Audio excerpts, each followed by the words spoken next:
Alternative assets are usually praised for their wealth building potential.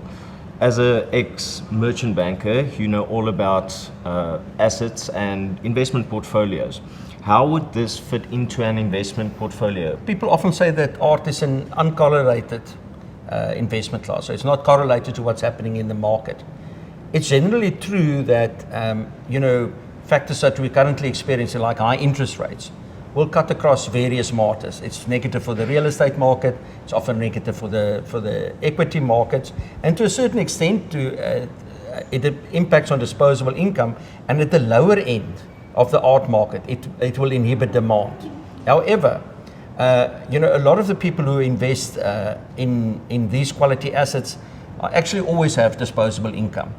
According to the UBS report, approximately 13% of high net worth individuals worldwide allocate their assets to alternative asset classes, as you said earlier.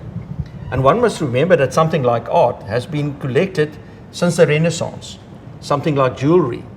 These are collectibles with age-old history, so it's not a modern phenomenon. And they were stores of value because of the quality of the craftsmanship, the imagination, the uniqueness of pieces, and then, of course, in the case of jewelry, the absolute quality of the gemstones that they use. So over many centuries, this asset class has actually been there.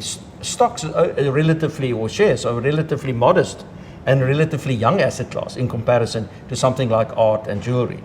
It only started with at the time of the VOC, when they started exchanging tulips, and it led to the first stock exchange and to the first shares to be issued by a company. So relative to what today the main asset classes, art, wine, not so much wine, but art, jewelry and so forth, are much older.